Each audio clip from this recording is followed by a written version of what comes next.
शुरू कर दिया। अरे द्वार कहाँ है, द्वार कहाँ है, द्वार कहाँ है। उसी दिन से उसका नाम पड़ गया द्वारका। अब जो नहीं जानते, अभी से मेरा चैनल है, उसके ऊपर ओके करो, सब्सक्राइब करो और मेरे से जुड़े रहो। थोड़ा जोर से।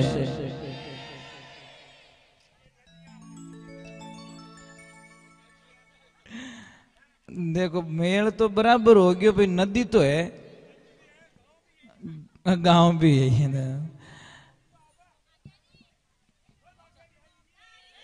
चलो राधे राधे, थोड़ा जोर से बोले।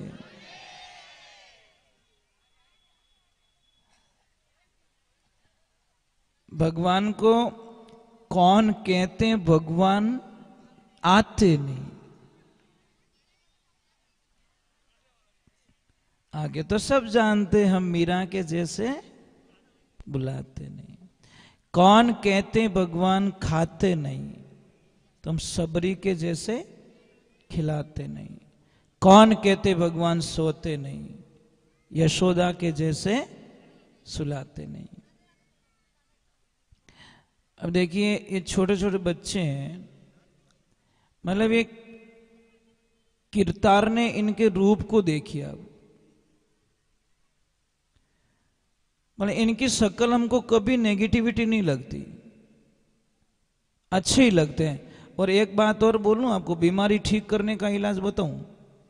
कोई आदमी कितनी भी चिंता में बैठा है, उसकी गोद में ले जाके एक बच्चा छोड़ दो, वो एक बार तो कितनी समस्याओं से बाहर निकल जाएगा। क्योंकि छोटे बच्चे में इतनी एनर्जी, पॉजिटिविटी एनर्जी होती है, कितना ही दुख दूर कर दी। यानी शक्ल में इतनी ताकत रिया करे टाबर। आपको पता है छोटे बच्चों में कितना अच्छा लगता है, कोई भी लेके चला जाता है बिना पूछे। कोई भी खेल रहा है, कोई भी उठाएगा, ये मुझे देना, मुझे देना, मुझे, बस भाव होने चाहिए। तो गोपियां प्रेम के सामने एक ध्यान रखना, प्रेम और ज्ञान दोनों साथ में नहीं चल सकते। शायद ज्ञानी पुरुष भगवान से दूर हो सकता है, पर प्रेमी भगवान से कभी दूर नहीं होता। थोड़ी आवाज बढ़ाओ, ये लाइफ में ध्यान रखें। इसीलिए ज्ञान क्या है? ज्ञान एक दीपक है, और दीपक को जलाइए, थोड़ा हवा का झोंका आएगा, दीपक बुझ जाएगा। और प्रेम एक मणि है, मणि को रखिए, कितनी भी हवा आने दो, उसकी लो वो बुझेगी नहीं। मणि कभी बुझती है क्या? राधे राधे, थोड़ा जोर से बोलो, राधे राधे राधे। क्या हुआ? हाँ, ये तो पता नहीं, कृष्णा जाने। मैंने ध्यान नहीं दिया, पता नहीं होगी, आज होगी कल होगी। थोड़ा तो था ही ध्यान रखो, होगा पूरी मैं ध्यान रखो तो है क्या? चलो कोई बात नहीं। हाँ चलो कोई बात नहीं, आज भी मान लो, कल भी मान लो, आपने तो मान लो। हाँ बस मानना चाहिए। और एकादशी का तो आप सबको पता ही है कि चावल उपयोग में नहीं लिया जाता, चावल नहीं खाने चाहिए। कल है, कल है, कल है। तो देखिए ज्ञान और प्रेम के बीच में उद्धव जी पराजित हो जाते हैं। उनको अहंकार था किस बात का? कि मैं इतना ज्ञानी पुरुष हूं कि मैं गोपियों को समझा लूंगा, वहां के लोगों को मैं समझा लूंगा। पर वो तो प्रेम के प्रतीक थे, इसलिए वहां पे ज्ञान का प्रभाव नहीं पड़ा और उनकी चले नहीं। अब वो वापस निकल गए, और जैसे ही आते हैं तो भगवान को तो पता ही था, भगवान ने आते ही उद्धव जी को क्या बोला? आइए आइए ज्ञानी पुरुष आइए। तो उद्धव जी को झटका लगा कि एक तो बट है, मैं ऑलरेडी पराजित हो चुका हूं, और थाई तानो मारो मने। मतलब ऑलरेडी मैं वहां पे दुखी होके आया हूं कि मैं हार गया वहां पे, और आप भी आगे वही मौको रखो। एक तो भाई दी बुझाने की कोशिश करें, था पेट्रोल और डब्बो नेको, तो भाई दिक्कत बुझी। तो भगवान ने उनको बोला कि 2 मिनट के लिए आंखें बंद करो। तो आंखें बंद की, 2 मिनट हुआ, बाद में बोले कि उद्धव जी आंखें खोलो वापस। और जैसी आंखें खोली, क्या लीला मेरे प्रभु की, राधा रानी पास में खड़ी है, सारी गोपी गोपिकाएं सारे वहां खड़े। तो उद्धव जी को समझा दिया कि मैं खुद ही राधा हूं, भक्ति रूपी राधा हूं, और मैं खुद ही वहां पे रहे, सब मेरी एक लीला है, माया है, मेरे से कोई ये अलग है ही नहीं, ना तो आप अलग हो ना मैं अलग हूं। इधर थोड़ी एक दुविधा हो जाती है। मैंने बोला ना, भगवान का जीवन शुरुआत से लेकर इस भागवत में आपको समझना चाहिए कि भगवान का जीवन शुरू से लगाकर एंड तक संघर्षमय जीवन जिया। मतलब कोई तो दिन निकला होगा कि उन्होंने शांति से जीवन जी लिया, कोई दिन, मतलब शायद संघर्ष संघर्ष संघर्ष। अब इधर देखिए, कंस की दोनों पत्नियां, उन्होंने अपने भाई से शिकायत कर ली। किससे? जरासंध से, कि भाई हमारा सुहाग उजाड़ दिया उस कृष्ण ने। अस्थि और प्रस्ति थी, दोनों ने जाकर शिकायत की। भाई को इतना गुस्सा आया, इतना गुस्सा आया कि 23 यक्षोहणी सेना लेकर मथुरा पे आ गया कि अभी तो कृष्ण का एंड है, बस दूसरा कुछ नहीं है। पर भगवान तो भगवान है। बलराम जी ने बोला कृष्ण युद्ध कैसे करेंगे? कि भैया युद्ध तो हमको करना ही है, सबका विनाश तो करना ही है, पर एक काम हमको करना पड़ेगा। क्या? कैसे?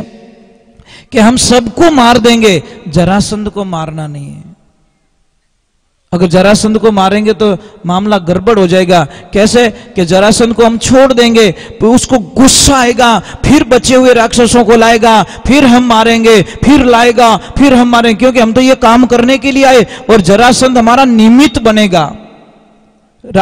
उद्धार करेंगे, उनको लाना ही पड़ेगा, क्योंकि वो उसको जिंदा छोड़ेंगे तो लाएगा, उसको मार दे तो लाएगा कौन? वो फिर जाएगा, फिर प्रतिशोध की ज्वाला उसके दिमाग में रहेगी, फिर आएगा, फिर हम मारेंगे, उसको बार बार छोड़ते रहेंगे। और इसी बीच में जरासंध की पूरी सेना को नष्ट कर दिया जाता है, फिर उसको छोड़ दिया जाता है, और फिर वो वापस जाके अपने प्लान में लग जाता है। इधर कालियावन, देखो मैं क्या बोल रहा हूं, एक पीछा नहीं छूट रहा है, दूसरा पीछे आ रहा है। तो भगवान ने अब मारे किससे उसे? अब रक्षा तो करनी थी, रक्षा करने के लिए कुछ नया करना था, लोगों को वहां रखना नहीं था, सुरक्षित नहीं थे। तो भगवान ने किसको बुलाया? विश्वकर्मा भगवान को। और विश्वकर्मा भगवान को बुला के बोला कि एक ऐसी नगरी की रचना करो, ऐसी नगरी बनाओ जहां पे हमारी ये नगरी सुरक्षित हो सके। और पानी में जाकर विश्वकर्मा भगवान ने द्वारका की रचना की, तैयार कर दी। तैयार करने के बाद में जो मथुरा से गुफा के माध्यम से सारे लोगों को वहां भेज दिया गया, माया के माध्यम से भेज दिया गया। वहां पे जाने के बाद में सुबह का टाइम होता है, लोग उठते हैं, अंदाज लगाते हैं मैं यहाँ पे कैसे हूं, मैं यहाँ पे कैसे हूं, मैं यहाँ पे कैसे हूं। तो महाराज कोई इधर भाग रहा है, कोई इधर भाग रहा है, कोई इधर भाग रहा है, गेट नहीं मिल रहा है। तो सारे लोगों ने चिल्लाना शुरू कर दिया, अरे द्वार कहां है, द्वार कहां है, द्वार कहां है। उसी दिन से उसका नाम पड़ गया द्वारका। बस वो द्वार के चक्कर में द्वारका हो गया। अब इधर कालियावन आता है तो उसको भी मारना जरूरी। अब कुछ भी नहीं कृष्ण के पास में, तो उन्होंने एक युक्ति सुझाई कि दुश्मन आ रहा है। भगवान आगे दौड़ते गए, दौड़ते गए, दौड़ते गए, दौड़े, एक भयंकर जो जंगल में गुफा थी, उस गुफा में चले गए। और वहां के मुचकंद नाम का राक्षस वो थे, देव वहां पे सो रहे थे। तो उन्होंने, भगवान ने एक लीला रची कि ये बीच में है, इसको उठाएंगे, और इसको वरदान दिया गया है, क्योंकि वो देवताओं की रक्षा करने के लिए त्रेता युग से आए थे। तब से देवताओं से मांगा कि मैं थोड़ा सोना चाहता हूं। तो उन्होंने बोला मुझे डिस्टर्ब नहीं करना चाहिए, उस गुफा में सुला दिया, और त्रेता में सोया और उठा कब? द्वापर में। एक युग बीत गया, पर उनको एक वरदान था कि जैसे ही वो उठेगा, आंख खोलेगा, सामने जो भी होगा वो सारे नष्ट हो जाएंगे, आंख की दृष्टि से सारे मारे जाएंगे। तो भगवान ने युक्ति लगा दी कि मैं क्यों लड़ाई करूं, इनके वो दुश्मन सो रहा है, ये आएंगे उसको छेड़ेंगे उठाएंगे। और वही हुआ, भगवान तो आगे निकल गए, वो सो रहा है तो उन्होंने बोला हाँ ये रहा, ये इसको उठाओ, कौन है ये। और जैसे ही उठाया, आंखें खोलते सबका काम तमाम हो गया। भगवान आए, फिर बाद में उसको पूछा कौन हो, मैं वो हूं, मैं वो। फिर बाद में बोला प्रभु मुझे मोक्ष चाहिए, मुझे कुछ नहीं चाहिए। फिर भगवान वहां पे उनका मोक्ष करते हैं। तो भगवान की लीलाएं कितनी गाएंगे हम लोग, कितनी लीलाएं, किसको कहूं, कहां लग वर्णूं। भगवान की लीला गाते गाते गाते गाते हमारे जीवन काल का अंतिम समय आ जाएगा, पर हम भगवान की लीला नहीं गा सकते। राधे, थोड़ा जोर से बोलो, आवाज नहीं आ रही पीछे से। एक मेरी प्रार्थना रहेगी, करोगे? आपको हमेशा खुश रहना है? सुबह से लगा शाम तक एकदम खुश रहना चाहते हो? पक्का? तो मैं आपको एक तरीका बताता हूं। सुबह उठते ही एक तो किसी का मुंह मत देखा करो। तो પછી कई लोग बोले महाराज कहीं भीत देखो। भाई कोई जो नेगेटिविटी वाले हो हमको ऐसे ही प्रश्न करते तो देखो कहीं। अरे मैं ये नहीं कह रहा हूं हेमुटो ही नहीं देखना, मेरी बात पूरी नहीं होती तब तक तो काम चला देती सरकार। सुबह उठते ही 2 मिनट के लिए अपने बिस्तर पे बैठ जाओ। अगर आप उत्तर दिशा में सिर करके सो रहे हो तो साहब भरी बीमारी के कारखाने बन जाओगे आप। पश्चिम दिशा में आपका सिर होगा तो भी आपको एनी टाइम कुछ न कुछ नुकसान होगा। आपका सिर होना चाहिए पूर्व या दक्षिण। समझ में आ रहा नहीं? या तो दक्षिण में मुंह करके सिर करके सोना चाहिए, या फिर आपको पूर्व दिशा में जिधर से सूर्य भगवान निकलते हैं उस दिशा में सिर करके सो। आपकी बहुत अच्छी समस्या खत्म हो गई। एक जो घर में पिलर होता है, आडो पिलर आवे ना, ये क्या कहते हैं उसको, बीम, बीम, उसके नीचे कभी मत सोया कीजिए। पलंग के नीचे कोई चीज नहीं होनी चाहिए, नहीं तो पति और पत्नी के बीच में एनी टाइम झगड़ा होता रहेगा।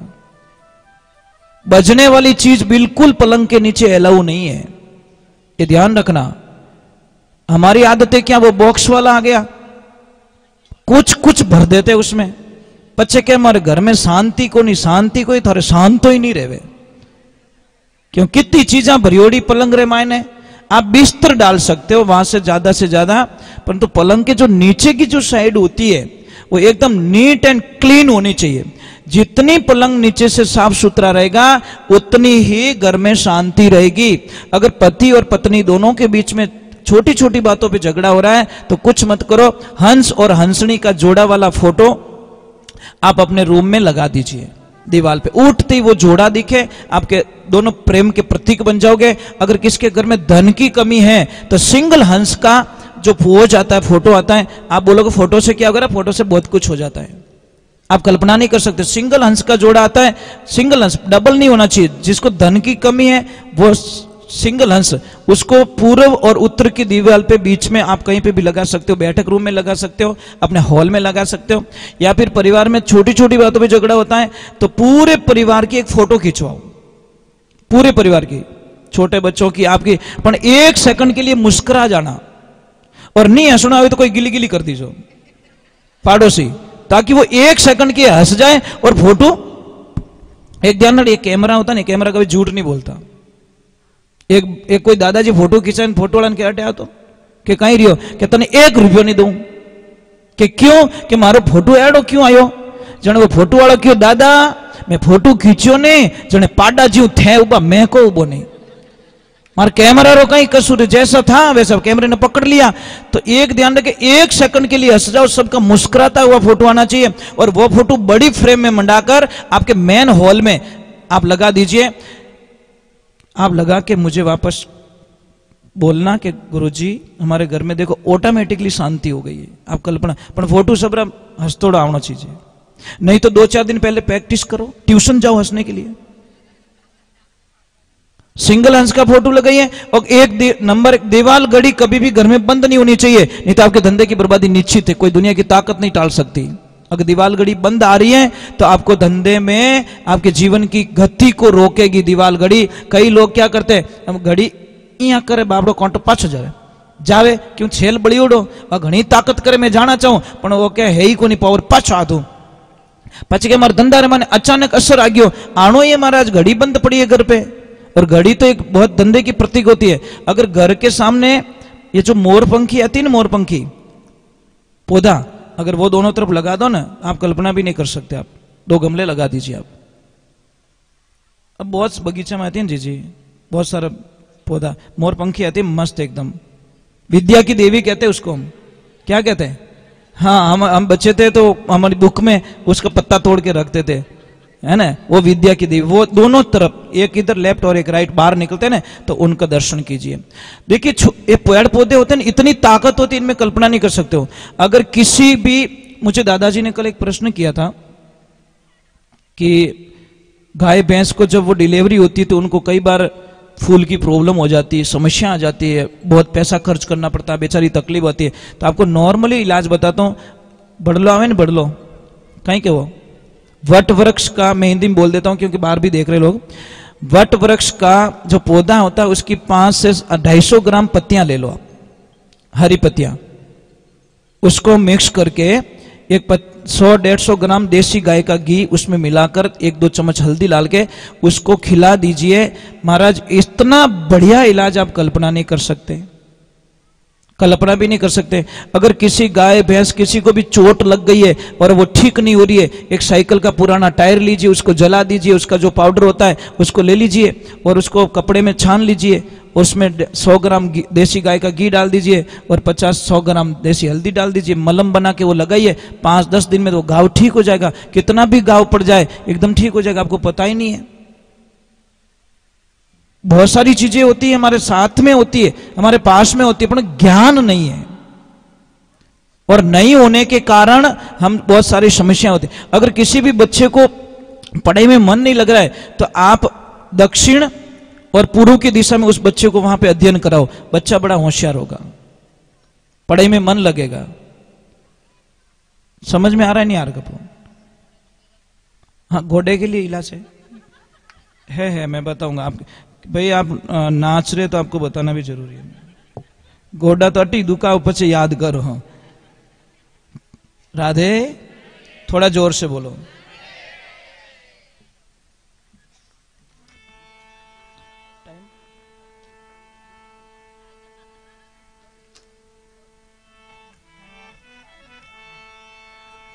मेरे साथ में गाना है, जब भगवान दिखते नहीं है तो भगत में क्या बीत रही, देखो। बोलिए कृष्ण कन्हैया लाल